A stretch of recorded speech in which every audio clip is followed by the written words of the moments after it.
আমার আব্বা রাস্তা দিয়ে যাইতে আছেন, আমি পিছন থেকে খুব দ্রুত যাইতেছি। ওয়াকফিজ লাহুমা জানাহাজ যুল্লি, হে আমার বান্দা, তোমার আব্বার সামনে পাংখারে নরম করো। তুমি যত জোরেই হাঁটো, খবরদার খবরদার, তোমার আব্বারে ওভারটেক কইরা সামনে দিয়া যাইও না, নরম করো। আমি দাঁড়ায় গেলাম। এখন যদি আমার আব্বা পিছনে তাকায় দেখে, আমি যদি বলে তুমি এখানে কেন, কোথায় যাও, বলবো যে আব্বা আমি হয়তো মোগরাপাড়া চৌরাস্তায় যাই। তো যাও। বলবে যে আল্লাহ আব্বা আপনি যেহেতু সামনে, আপনারে ওভারটেক কইরা যাইতে চাই না। তখন আব্বা বলবো না চলে যাও। তখন আমি সামনে গেলাম, যাওয়াও হবে, পিছন থেকে আমার আব্বা বলতে থাকবো, আয় আল্লাহ তাআলা, আমার ছেলেটা আমাকে এত ইজ্জত দিছে, আমার ছেলেটাকেও আপনি ইজ্জতওয়ালা বানিয়ে দেন।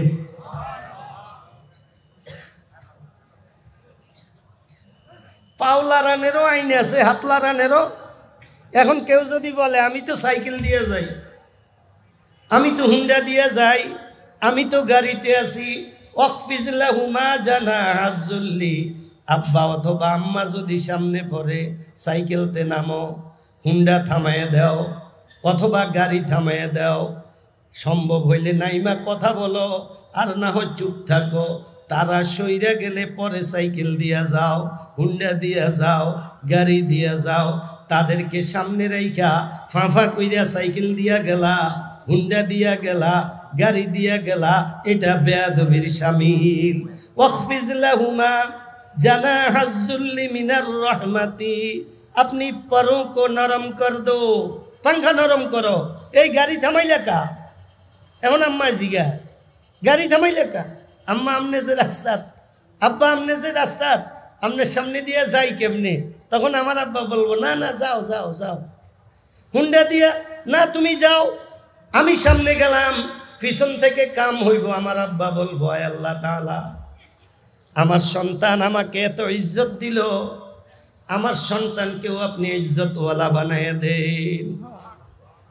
তাইলে মা বাপের সামনে হাত পাও লড়নের একটা আইন আছে, কথা কওনের আইন আছে নি? এটা দেখি। কথা কওয়ার বিশাল বড় আইন আছে। দেখেন আমরা সবাই আসামি হয়ে যাবো যদি কথার আইনের মধ্যে যাই। কথার আইন আছে, ওয়ালা তাকুল লাহুমা উফিউ, आए मेरे बंदे अपनी वालिदैन के साथ ऐसी बातें ना कहा करो जिससे उसकी जबान से निकल जाए उफ। हे আমার বান্দারা, নিজের মা বাপের সাথে এমন শব্দ ব্যবহার করো না যে মা বাপের জবান থেকে খুব আফসোস এবং দুঃখের সাথে উফ শব্দ বাইর হয়, যে আল্লাহ কেমন সন্তান দিলা, এই সন্তানের দ্বারাতে আমি কেবল বেইজ্জত হই অথবা কষ্ট পাই। তাহলে এরকম কথা বলা যাইব না যেই কথায় মা বাপের মনে কষ্ট যায়। তাহলে কোন যাইব কোন কথা, এটাও তো আল্লাহতে জানতে হইব। কেবল কোরআন হাদিসের বয়ান তাইলে না বুঝা যাইব কোরআন হাদিস এটা আছে না নাই। বলা যাইব, আল্লাহ পাক বলেন ওয়াকুল্লাহুমা কওলান কারীমা, ওয়ালিদাইন কে সাথ अच्छी अच्छी बातें किया करो।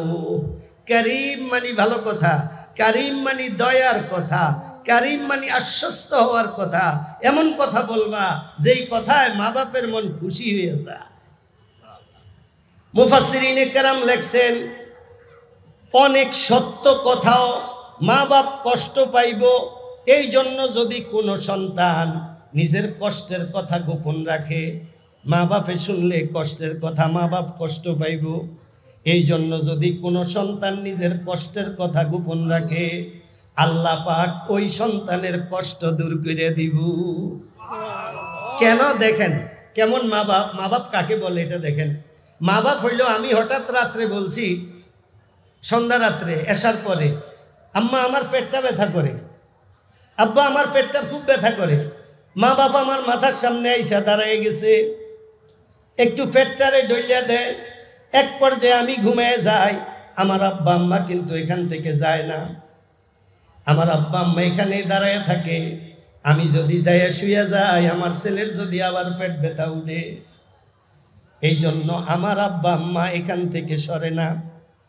এখন আমার বয়স হয়ে গেছে 60, আমার আব্বার বয়স 80-85, আমার ক্যান্সার ধরা পড়ছে। যে আব্বা আম্মা আমার একটু পেট ব্যথার জন্য সারা রাত্র জাগ্রত থাকে, ক্যান্সার একটা মরণবিধি রোগ, এটা যদি আমার আব্বা শুনে আমার আম্মা শুনে, জেতা মানুষে তো মরে যাইব।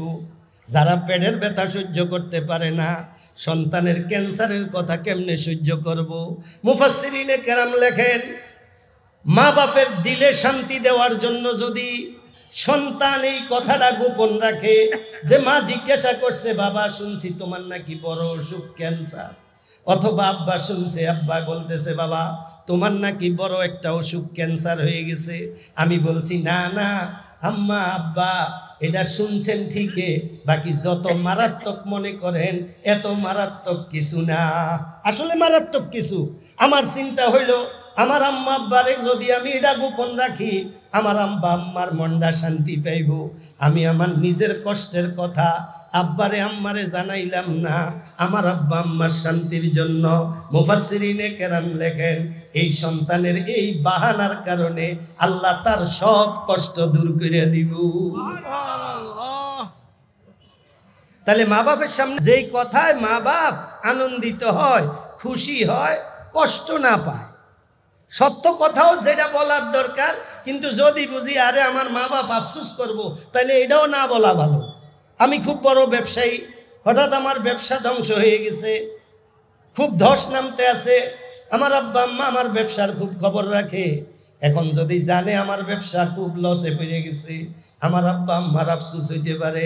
আমার আব্বা আম্মা যদি কারো থেকে যাই না জিজ্ঞাসা করে তোমার ব্যবসার কি অবস্থা, শুনছি খুব খারাপ, আমি যদি বলি না আব্বা শুনছেন ঠিকই, বাকি যত খারাপ শুনছেন এত খারাপ না, আসলেও খারাপ, কিন্তু মা বাপের মনে শান্তি দেওয়ার জন্য আমি আমার এত লসের কথাও গোপন রাখলাম।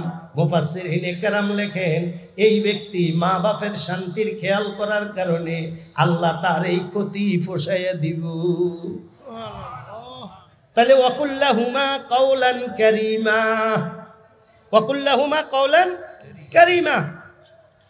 আচ্ছা, আর কোনো কথা আসেনি? আরেকটা কথা আল্লাহ নিজে মুখস্থ করাইয়া শিখিয়ে দিতেছে, ওয়াকুর রব্বিরহামহুমা কামা রব্বায়ানি সগীরা।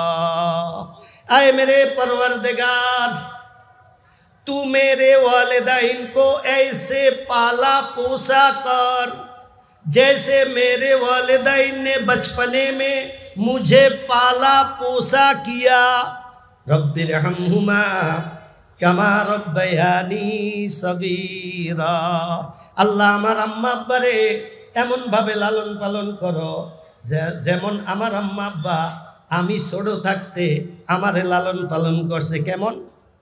আমি যখন ছোট মার কোলে পেশাব করছি, মার কোলে পায়খানাও করে দিছি, আমার আম্মা অতিষ্ঠ হইয়া আমার জমিনের উপরে ফেক্কা ফালাইয়া দেয় নাই, বরং কোলের মধ্যে রাখছে আদর যত্ন সহকারে। ও আল্লাহ তাআলা, আমার আব্বা আম্মা হইতে পারে আপনার কাছে কোনো অপরাধী হইতে পারে, আমার আব্বা আম্মা যেরকম আমার হাজারো কষ্ট দেওয়ারেও কষ্ট মনে করে নাই, আমারে কোলে উঠাইয়া রাখছে, আমনেও আমার আব্বা আম্মার হাজারো ভুল থাকা সত্ত্বেও আপনার রহমতের কোল থেকে ফালাইয়া দিয়েন না। রব্বিরহামহুমা কামা রব্বায়ানি সগীরা। আচ্ছা, এবার শিখলাম আমরা মা বাপের সাথে দয়ার ব্যবহার, মা বাপের সাথে ভালো কথা, মা বাপের জন্য নির্দিষ্ট দোয়া আল্লাহর পক্ষ থেকে। এবার আসেন, মা বাপের সাথে সম্পর্ক ভালো থাকলে, মা বাপের সাথে সম্পর্ক ভালো থাকলে আমার কি হবে? সম্পর্ক ভালো থাকলে কি হবে এটা জানবেন? একজন লোক আছে নবীজির যুগের, উনি সাহাবী হইতে পারেন নাই, কিন্তু মর্যাদা ওনাকে হাসরের ময়দানে আল্লাহ সাহাবীর দিয়ে দিবেন। অজকুরুনি নাম শুনেন না একটা লোকের? অজকুরিনি কই আবার পাগলও কয় মেনছে, অজকুরুনি আবার পাগল নি। এর চেয়ে বুদ্ধিমান তো আর কেউ নাই। ওনার নামটা হইল ওয়াইস। ইয়ামান দেশে বাড়ি, এলাকার নাম হইল কর্ন। কর্ন, কাফ রা নুন, কর্ন। আমরা সংক্ষেপ করিয়া ওয়াইসেরতে ওয়াজ, কর্নেরতে কুরুনি। এটা যে কই ফেলাম এটা আমি জানি না, আমরা কই ওয়াজ কুরুনি। মা বাপের সাথে ভালো ব্যবহার করলে কত দাম। আমাদের নবীজির সাথে এখনো তার দেখা হয় না, কিন্তু নবীজি তার সব জানে, নবীজিরও সব কথা সে জানে, কিন্তু নবীজির কাছে তার আসার সুযোগ হয় না। একদিন নবীজি হযরত ওমর রাদিয়াল্লাহু তাআলা আনহুকে বললেন, ওমর, ইয়ামান দেশের একটা লোক আছে নাম ওয়াইস। এই ওয়াইসকে যদি তুমি পাও, ওয়াইসের দিয়া দোয়া করাইও, ওয়াইসের কাছে দোয়া চাইও। এমন সময় হযরতে আলী রাদিয়াল্লাহু তাআলা আনহু আসছেন। নবীজি বললেন, আলী, তুমিও যেহেতু আসছো, তোমাকেও আমি একটা কথা বলি। ইয়ামান দেশের কর্ন জাগার ওয়াইস নামে যদি কেউ রে পাইয়া যাও, তার কাছে তুমিও দোয়া চাইও। হযরত ওমর রাদিয়াল্লাহু তাআলা আনহু বললেন, আল্লাহর হাবিব, ওয়াইসের এত কি দাম, তার কাছে আমি দোয়া কেন চাবো? দোয়া চাইলে কি হবে? নবীজি বললেন, ও ওমর, শোনো, ওয়াইস হইছে আল্লাহর এমন এক বান্দা, যেই বান্দা আল্লাহর কাছে যখনই হাত উঠায়, যখনই কিছু চায়, আল্লাহ কবুল করে। এবার হযরত ওমর রাদিয়াল্লাহু তাআলা আনহু বললেন, আল্লাহর হাবিব, এই ওয়াইসের এত দাম কিভাবে হইল, এটা তো একটু জানিয়ে দেন। নবীজি বললেন, ও ওমর, শুনো, সে তো ইয়ামান দেশে আছে, আমার থেকে বেশি দূরে না, কিন্তু সে আমার কাছে আসতে পারতেছে না। আমি প্রায় সময় তাকে বলি, আসবা না। জানো কেন বলি? তার আব্বা নাই, তার আম্মা ঘরে। যখন এসে আসতে চায়, তার আম্মার কষ্ট হবে ঘরে, এই জন্য মায়ের খেদমতের কারণে সে আমার কাছে আসতে পারে না। আমার জন্য সে যখন শুনছে উহুদের ময়দানে আমি দান্দান মুবারক শহীদ হয়ে গেছে, আমার জন্য সে পাগলের মতো হয়ে গেছে, তার নিচের একটা দাঁত ভাঙিয়া ফেলাইছে। যখন সে ভাবলো, আরে আমি যেটা ভাঙলাম, নবীজির দাঁত কি এটা ভাঙলো নি, সে আরেকটা দাঁত ভাঙিয়া ফেলাইলো। ওটা ভাঙ্গার পর চিন্তা করলো, আমি যেটা ভাঙলাম এটা না হয়ে আরেকটাও তো হইতে পারে। ও ওমর, নিচের সব দাঁত ভাঙিয়া ফেলাইছে, তার কাছে খবর নাই আমার কোন দাঁত ভাঙছে, এই জন্য সে আবার উপরের দাঁত ভাঙা শুরু করলো। উপরেরও সব দাঁত ভাঙিয়া শেষ। কেন আসতে পারলো না আমার কাছে?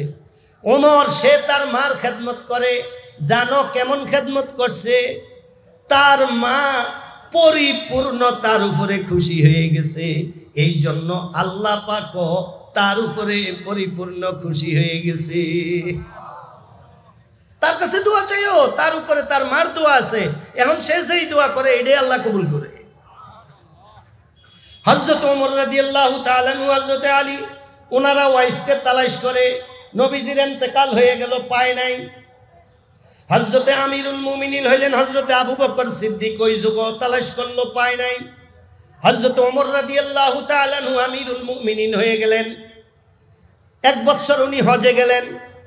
হজে যাওয়ার পর আরফাতের ময়দানে উনি জানতে পারলেন ইয়ামান দেশ থেকে এইবার বহু মানুষ হজে আসছে। হযরত ওমর রাদিয়াল্লাহু তাআলা আনহু আলী রাদিয়াল্লাহু তাআলা আনহুকে বললেন, আলী, মনে আসেনি ইয়ামান দেশের লোকের কথা? এত মানুষ যেহেতু ইয়ামান থেকে আসছে, দেখি না ওয়াইসকে পাইনি। এইভাবে আরাফাতের ময়দানে হযরত ওমর রাদিয়াল্লাহু তাআলা আনহু আওয়াজ দিয়ে বললেন, ভাই, ইয়ামান দেশ থেকে তোমরা হজের জন্য কে কে আসছো, দাঁড়ায় যাও। ইয়ামানের সব মানুষ দাঁড়ায় গেল।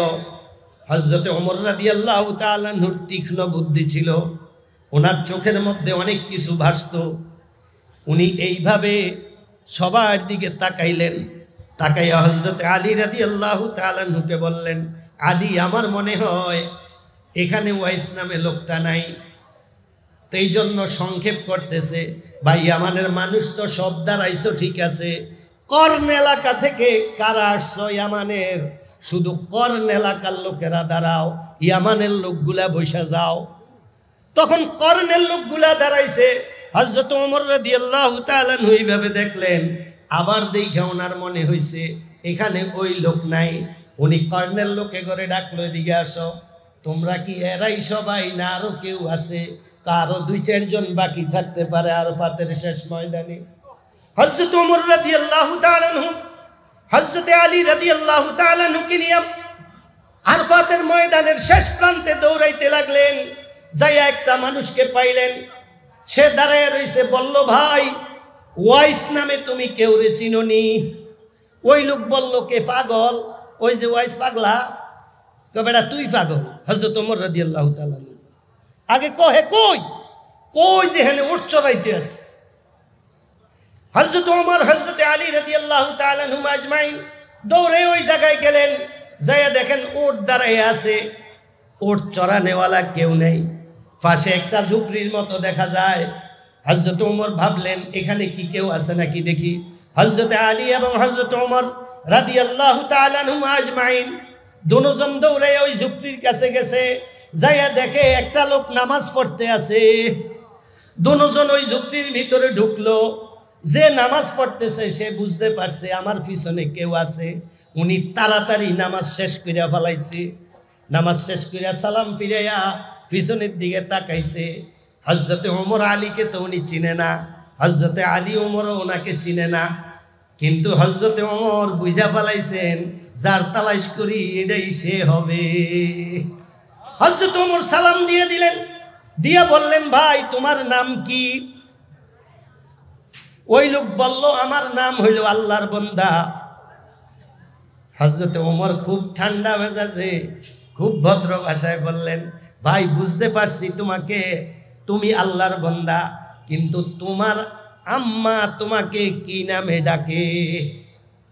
ওই লোক বলল, আপনারা এমন কে, আমি আপনাকে সব কথার উত্তর দিতে হইব?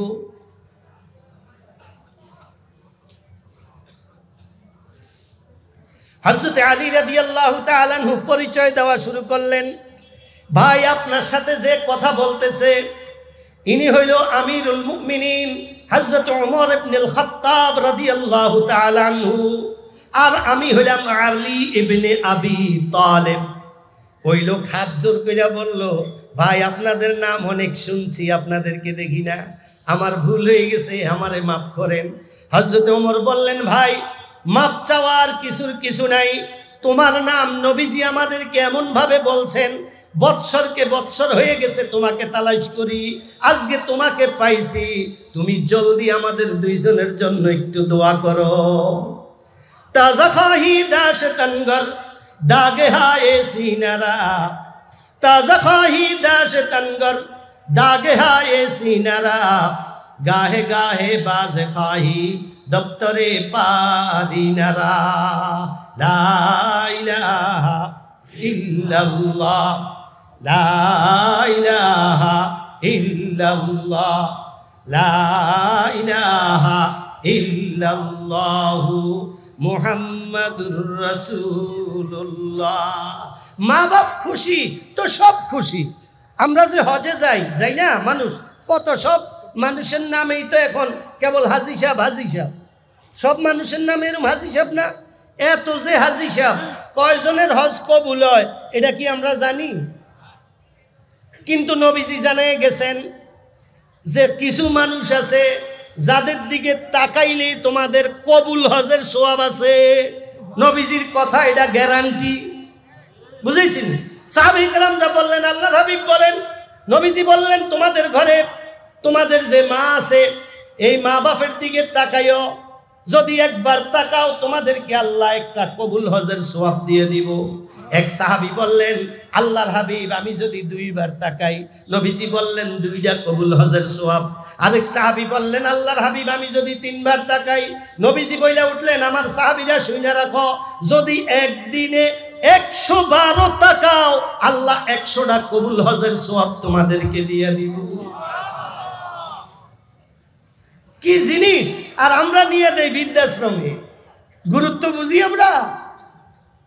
আবার এরা যারা এটা করে, আবার যারা দেয় এরা বলে শিক্ষিত, এরা হাইওয়ান জানোয়ার।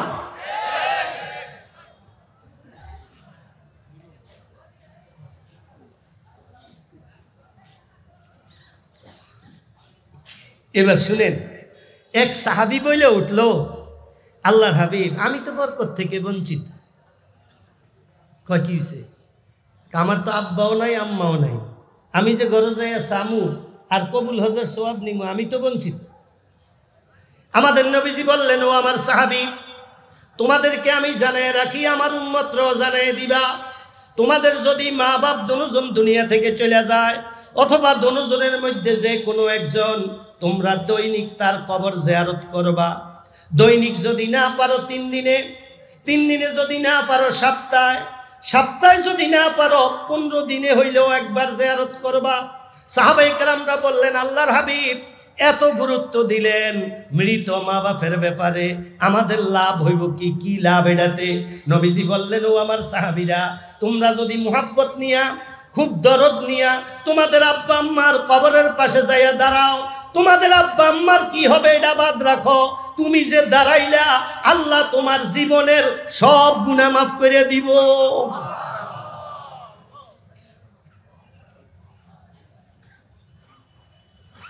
কার কবর গেলে? মা বাপ। তাহলে জেতা মা বাপেও লাভ, মরা মা বাপেও লাভ, লাভের তো খালি নেই। আর আমরা তো কেবল কোন জায়গা ফিসাব আছে, ফিসাবের ভাই জেতা গরু, মরা গরু, ছাগল ফাঁড়া সব লয়ে যায়। যায় তো যায়, কত বড় শিরিক, কুফর শিরিকি মন নিয়ে যায় জানেন? সন্তান নাই, কিও ভাই আমারে নিজেরে জিজ্ঞেস এক লোকে, গোপাল দি কজুর দোয়া করেন, কালকে সকালে যাইতে আসি। আমি কি কই? শাহজালালের মাজার। আমি কি হেন কি?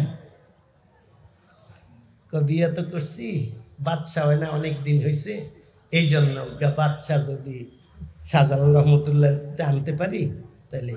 আমি কেউ বিয়ে করছেন কয় বছর? 18 বছর। আমি কি আমনে জেতা না মরা? কয় জেতা। আমি কি আমনের বউ জেতা না মরা? কয় জেতা। আমি কি 18 বছর বিয়ে করিয়া জেতা বউ জেতা জামাই একসাথে থাকিয়া 18 বছরে কিছু করতে পারেন না? শাহজালাল রহমতুল্লাহ কবর হইয়া থাকিয়া আমনের বউরে কি আর? হ্যাঁ, কথা বুঝেন না? হযরত ইব্রাহিম আলাইহিস সালাম, ওনার কোনো সন্তান হয় না, জীবনভর কেবল আল্লাহর কাছে দোয়া করে, রব্বানা হাবলানা মিন আজওয়াজিনা ওয়া যুররিয়াতিনা কুররাতা আয়ুনিন ওয়াজআলনা লিল মুত্তাকিনা ইমামা। আল্লাহ আমারে কেবল চক্ষু ঠান্ডা হয় দেখলে এরকম সন্তান দাও। সন্তান তো হয় না, 80-85 বছর শুধু আল্লাহ পাকের কাছে কান্দে, সন্তান হয় না। আল্লাহ পাক জানিয়ে দিছে, আমি দিমু না আপনার সন্তান, যত দোয়া করেন লাভ নাই, আপনি আরেকটা বিয়া করেন, ওই ঘর হইলে আমি দিমু। আপনার বউ হইছে ভাঞ্জা, ভাঞ্জার মধ্যে আমি সন্তান দিমু না, আমি নিয়মের বাইরে যাই না। আমার কথা হইল, হযরত ইব্রাহিম আলাইহিস সালাম আল্লাহর সবচেয়ে প্রথম নবী না, ওনার আগে আরো হাজার হাজার পয়গম্বর দুনিয়া থেকে বিদায় নিছেন। সব বাদে দেন, হযরত আদম আলাইহিস সালামও তো বিদায় নিছেন। ইব্রাহিম আলাইহিস সালাম কি এটা জানে না যে কোনো কবরওয়ালায় যদি সন্তান দিতে পারত? ইব্রাহিম আলাইহিস সালাম কি আল্লাহর কাছে কাঁদতো না কবরের কাছে যাইতো গিয়া? নবীরা চেয়ে তো বড় বুজুর্গ আর কেউ নাই, বড় ওলি নাই। যদি কোনো কবরওয়ালায় সন্তান দিতে পারতো তাইলে নবীরা হইল 1 নম্বরে। হযরতে ইব্রাহিম আলাইহিস সালাম কেন বইয়া রইল 80 বছর আল্লাহর কাছে? উনি যাইবেই না গিয়া হযরত আদম আলাইহিস সালামের কবরের কাছে যায় কইতো, আব্বা হইয়া নি রইছেন, একটা ফুলা ফাইন দেন না। কথা বুঝেন না? তো এটা কইছিনি, তাহলে বুঝে গেল সন্তান দেয় কে? আর ইব্রাহিম আলাইহিস সালামেরটা বাদ দেন, ইব্রাহিম আলাইহিস সালামের আল্লাহর একটা প্যাচ হয়ে গেছে, আল্লাহ বাঞ্জার মধ্যে দেয় না, বাঞ্জার মধ্যেও দেয়। আল্লাহর এই অভ্যাসও কিন্তু আছে, জানেন না? হযরত জাকারিয়া আলাইহিস সালাম সেম ঘটনা, 80 থেকে 85 বছর আল্লাহর কাছে কেবল কান্দেন, আল্লাহ আমার একটা সন্তান দেন, আল্লাহ আমার একটা সন্তান দেন, আল্লাহ আমার একটা সন্তান দেন। আল্লাহ কয় আমি তোমারে সন্তান দিতাম না। উনি বউয়ের মোহাব্বতে বিয়াও আরেকটা করে না, বইয়া রইছে আল্লাহ নেহের মধ্যে দিতে হইব। আল্লাহ কয় না না দিতাম না, আমি নিয়মের বাইরে যাই না, দিতাম না। কান্দে আর কান্দে, কান্দে আর কান্দে, কান্দে আর কান্দে। হঠাৎ না এক ঘটনা কৌশলে ওনার কাছে হযরত ঈসা মরিয়ম আলাইহিস সালামের খবর শুনছেন না? মরিয়ম আলাইহিস সালাম, মরিয়ম আলাইহিস সালাম রে লালসে পালছে কে? হযরত জাকারিয়া আলাইহিস সালাম। কেমনে জাকারিয়া আলাইহিস সালাম পাললো? উনার আম্মা যে নিয়ত করছিলেন যে আল্লাহ আমার একটা সন্তান দিয়েন, তো আমি আমনের ঘরের খেদমতের জন্য দিমু। তো খেদমতের জন্য দিব যে মসজিদের খেদমতের লেগে ফোলা দেয় না মাইয়া দেয়? ফোলা দেয়। মরিয়ম আলাইহিস সালামের আম্মার দোয়া আল্লাহ কবুল করছে, সন্তান দিছে। সন্তান না দিছে মাইয়া। মরিয়ম আলাইহিস সালামের আম্মা বইলা উঠলেন, রব্বি ইন্নী ওয়াজাতুহা উনসা, আল্লাহ আমি তো চাইছি মসজিদের খেদমতের লেগা, আমনে তো মাইয়া দিলেন। আল্লাহ পাক বলেন, মরিয়মের মা বাহানা বিশ্রাইও না, তুমি তো সন্তান চাইছো, আমি সন্তান দিছি। আর বড় সবচেয়ে বড় কথা হইল, মরিয়মের মা তোমারে আমি জানাই দেই, তুমি সোজা এই মাইয়া নিয়েই মসজিদও দিয়াইও। কেন মরিয়মের মা জানুনি?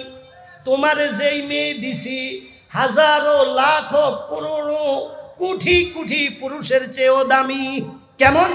আল্লাহ পাক বলেন, লাইসা যাকারু কাল উনসা, তোমার যেই মেয়ে দিছি এটা পুরুষের চেয়েও উত্তম, এটা বহু পুরুষের চেয়ে বেশি দামি। তখন না দিয়ে আইছে জাকারিয়া আলাইহিস সালাম বাইতুল মুকাদ্দাসের, তখন ইমাম বলেন, মুতাওয়াল্লি বলেন, খতিব বলেন, সবই উনি। মরিয়ম আলাইহিস সালাম সুন্দর, ওনারে পালনের লেগে মসজিদ কমিটি ধরে, মুসল্লি ধরে, ফারাফারি লেগে গেছে। জাকারিয়া আলাইহিস সালাম কয় ঘটনাটা কি দেহি? কয় যে এই বাচ্চাটা সুন্দর, এটা আমি লয়ে যাবো পালতে।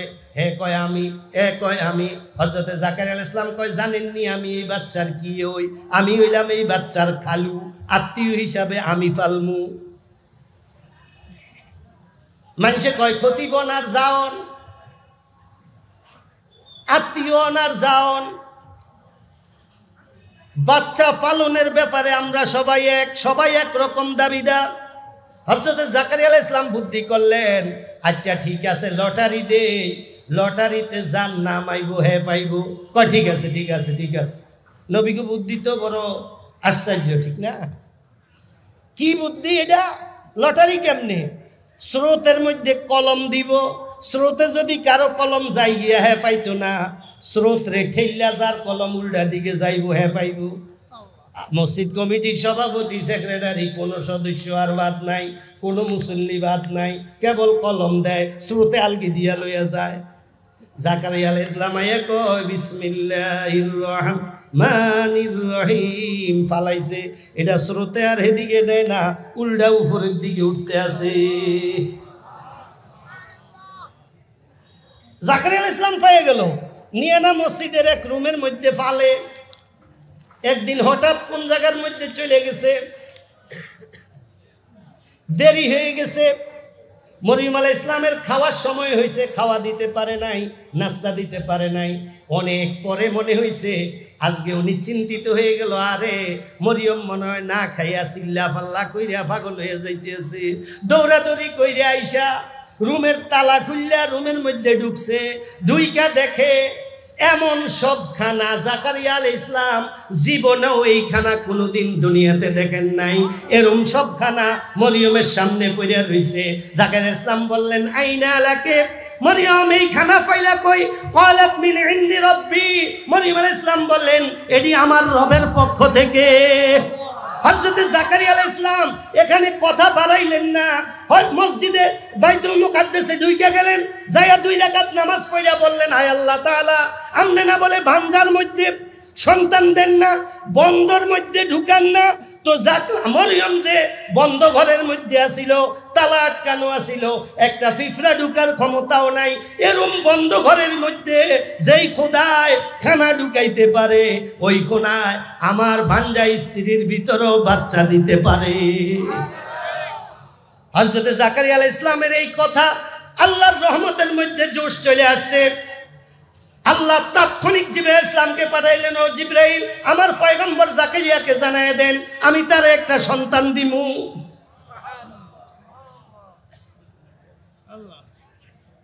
জিবরাইল ইসলাম জাকারিয়া ইসলামের কাছে আইছে, আইয়া কয় খোঁজ খবর আছে, তোমার আল্লাহ একটা সন্তান দিবে। আয় হায়, এত দিনের কথা অহন হঠাৎ শুনলে হুশ জ্ঞান থাকার কথা নেই। উনি আশ্চর্য হয়ে গেছে, আরে মিয়া এক বেটায় তো লটারিতে ওকে সাইকেল পাইয়েই মরে গেছে, যে সাইকেল ফেলেছি আমি। আর 80 বছর কান্দে একটা সন্তানের জন্য। উনি জানি কেমন খুশি। উনি খুশি হয়ে বিভিন্ন কথা কইতেছে আল্লাহরে, আল্লাহ এটা কেমনি, আমি না বুড়ো হয়ে গেছি, আমার না হাড্ডি টুটটুরে হয়ে গেছে বুড়ো হইয়া, ওয়াস্তাআলার রাসু শাইবা, আমার না চুল সাদা হয়ে গেছে। সবচেয়ে বড় কথা আল্লাহ, ওয়ামরাআতি আকির, আমার বউ তো বাঞ্জা। আল্লাহ পাক বলেন, ও জাকারিয়া, তোমার এনে তো তুমিও আছো, তোমার বউও আছে। আদমরে কেমনে বানাইছি এটা দেখো না, হাওয়ারে কেমনে বানাইছি এটা দেখো না, হেনে তো কিচ্ছুই ছিল না, আমি খোদা তো এমনি পারি, তো তোমার তো সব আছে, হেন তো এটা আলাইয়া হাইয়িন, এটা তো আমার লাগে একবার সব।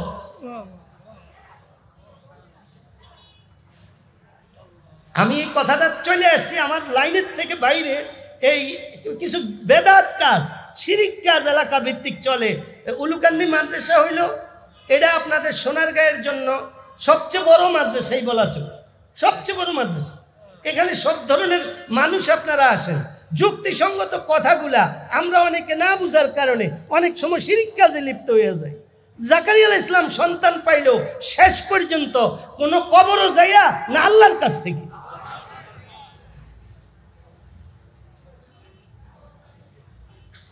মানুষ আমরা যেই কইলাম কবরও যাইয়েন না, কবরওয়ালায় দিতে পারতো না, আল্লাহ দিব। তো আমি মাঝে মধ্যে কই মরায় আর কি দিব, এর লাগে এক ফির বাইরেছে, হে জেতা হে ফলাফাইন দেওয়া শুরু করছে। অন আমি কি কমু কোন পীর সাহেব সায়দাবাদী হুজুর নাম শুনছেন না? আমি ঢাকা আসছি এক কাজে, এই সায়দাবাদ বাস স্ট্যান্ডের এনে একটা ওয়াল আছিল, ওয়ালের মধ্যে ছোট ছোট বাচ্চার মাথা, ছোট ছোট বাচ্চা, ছোট ছোট ছোট ছোট। আমি ডেভিড সাহেবের জিজ্ঞেসি, ডেভিড সাহেব এটি কি এর মাথা? হুজুর এন একটা ফির আছে, এই ফিরে যাগো বাচ্চা হয় না করে দেয়। আমি ওই তহনে ছোট যে আসছিলাম তহনে আমি কি বাবারে ফাঁটাটা বড় মজবুত।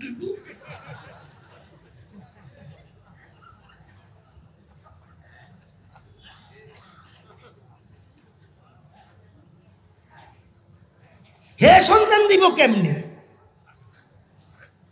নবীরা কেমন পুরুষ ছিল?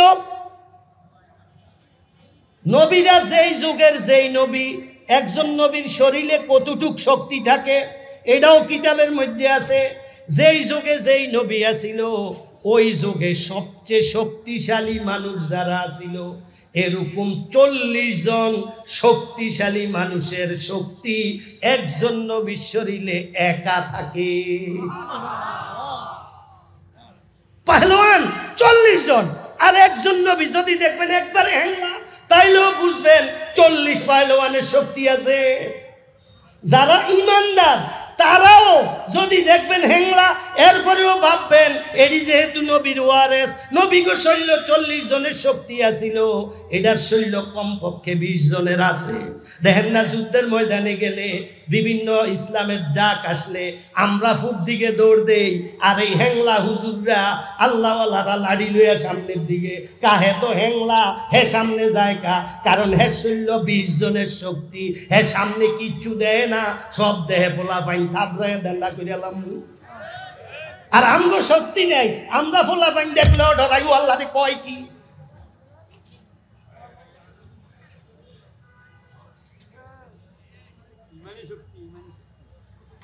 তো এত যে শক্তি নবী গো, এরপরেও যে সোলাফাই নইল না আল্লাহ না দেওয়ার কারণে, এটি এনো হেন ঘুরলে লাভ হইব? সায়দাবাদী দিতে পারবো? সবচেয়ে বড় আশ্চর্যের কথা, 1.5 বছর আগে সায়দাবাদীর ফিসাবের লগে আমার দেখা। কলকাতা যাইতে আছি বিমানে, আমার ওয়াইফ আমি একসাথে, তো আমার ওয়াইফ আরেকজন মহিলা ছিল, ওনার সাথে আমরা সিট আলাদা পেয়ে গেছি। তো এই জন্য সমস্যা। তো এরপরেও দেখলাম যে উনি মুরব্বী মানুষ, উনি যে কে এটা আমি তো জানি না। এই শাহী এক পোশাক, দাড়ির মধ্যে খেজাব দিয়া কালা করে থুইছে, বোঝা যায় না কিছু। তো এই পরে আমার সাথে বসছে। তো বসার পরে হঠাৎ আমারে বলতেছে, ভাই আপনার নাম কি? এসে আমি বললাম, বলার পরে বললো, আমাকে চিনছেন? আমি কি না, আমি চিনতে পারিনি। কয় সাইদাবাদী হুজুর নাম জানেন? সাইদাবাদী দরবার। আমি সাইদাবাদী দরবারের সাইদাবাদী সাইদুর রহমান সাইদাবাদী হুজুর। আমি ও আচ্ছা আচ্ছা, আপনার কথা আমি জানি। আমি কি ওই কোথায় যাইতেছেন? কয় আসামের মুখ্যমন্ত্রীর দাওয়াতে আমি আর আমার মেয়ে যাইতেছি। আমি কি আপনার মেয়ে কই? হেডার কইলে আমি না, ওই যে দেখাইছে হেডার দৃশ্য কইয়া লাভ নেই। পরে যাই হোক, উনি ওনারে আমারে দাওয়াত দিছে, ওনার দরবারে যাওয়ার জন্য আইসেন। আমি মনে মনে কই না, আমার লাগতো না।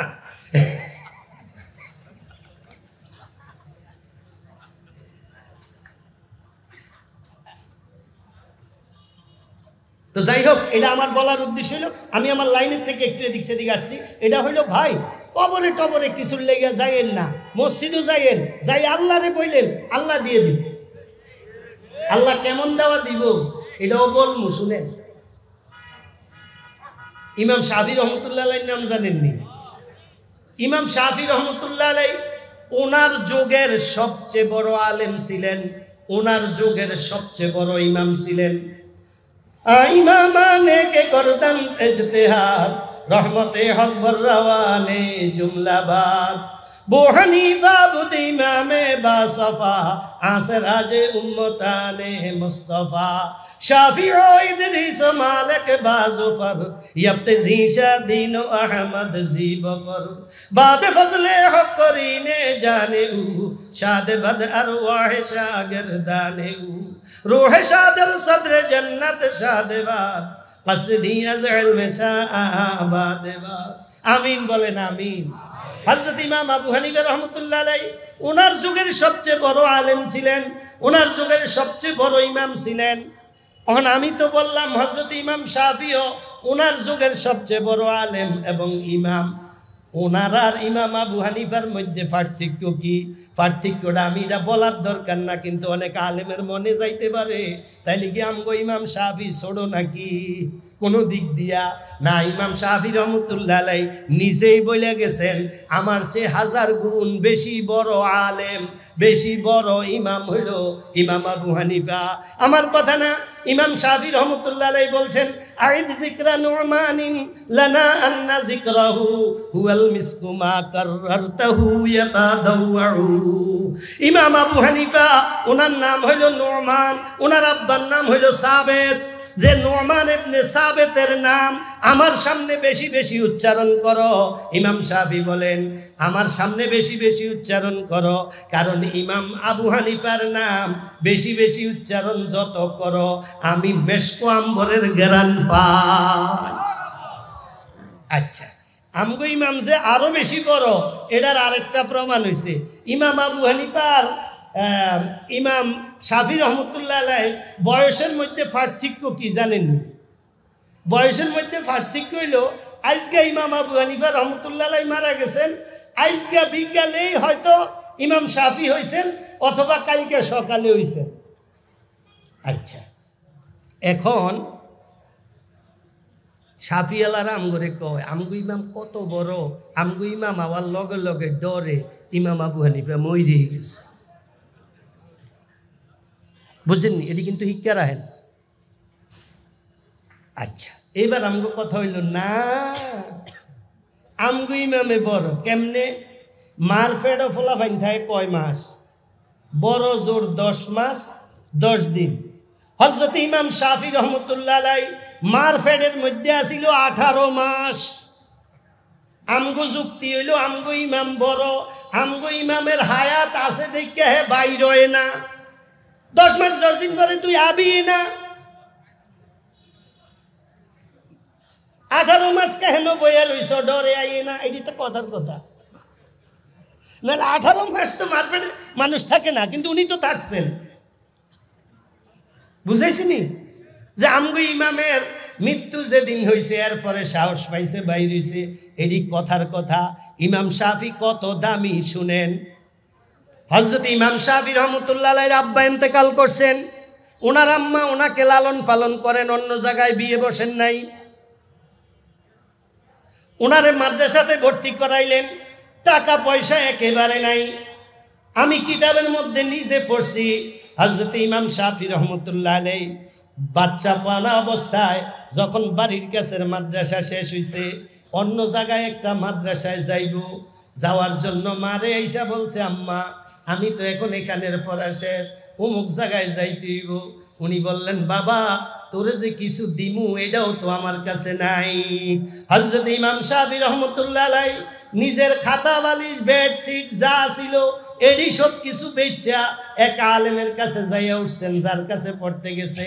যাইয়া বলছে, আমি সব বিক্রি করিয়া চলে আসছি, এখন আমি একটু পড়তে চাই।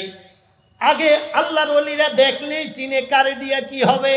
ইমাম শাফির কথার মধ্যে এমন কাশিশ ছিল, ওই হুজুরের দিলের মধ্যে চলে আসছে, আর এটা তো আমার জন্য একটা বায়েসে বরকত, তুমি পড়ো। হযরত ইমাম শাফি রহমতুল্লাহ আলাইহি যোগ শ্রেষ্ঠ আলেম হয়ে গেলেন। হযরত ইমাম শাফি রহমতুল্লাহ আলাইহির ব্যাপারে আসে, উনি যখন বাড়িতে আসতেন, আয়েশা ওনার আম্মাকে বিছনার মধ্যে শোয়া মাথার মধ্যে এইভাবে হাত বুলিয়ে দিতেন, মাথার মধ্যে তেল দিয়ে দিতেন, মাঝে মধ্যে পাও টিপা দিতেন, পায়ের তলার মধ্যে তেল দিয়ে দিতেন। হঠাৎ এক পর্যায়ে একদিন মাঝে মধ্যে উনি এটা করেন, কিন্তু ওনার আম্মা খেয়াল করেন না। উনি এইভাবে ওনার আম্মার পাও হাতের মধ্যে নিয়া আস্তে পায়ের তলার মধ্যে চুমা খাইয়া ফেলাইছে। হযরত ইমাম শাফি রহমতুল্লাহ আলাইহির আম্মা বললেন, আরে শাফি আমি কি দেখলাম, আমি কি ভুল বুঝলাম নাকি, তুমি কি আমার পায়ের তলায় চুমা খাইছো নাকি? হযরত ইমাম শাফি রহমতুল্লাহ আলাইহি বললেন, মা আমি আপনার পায়ের তলায় চুমা খাই না, আমি আমার জান্নাতের মধ্যে চুমা খাইয়া বরকত নিলাম। ওয়া কুর রব্বিরহামহুমা কামা রাব্বায়ানি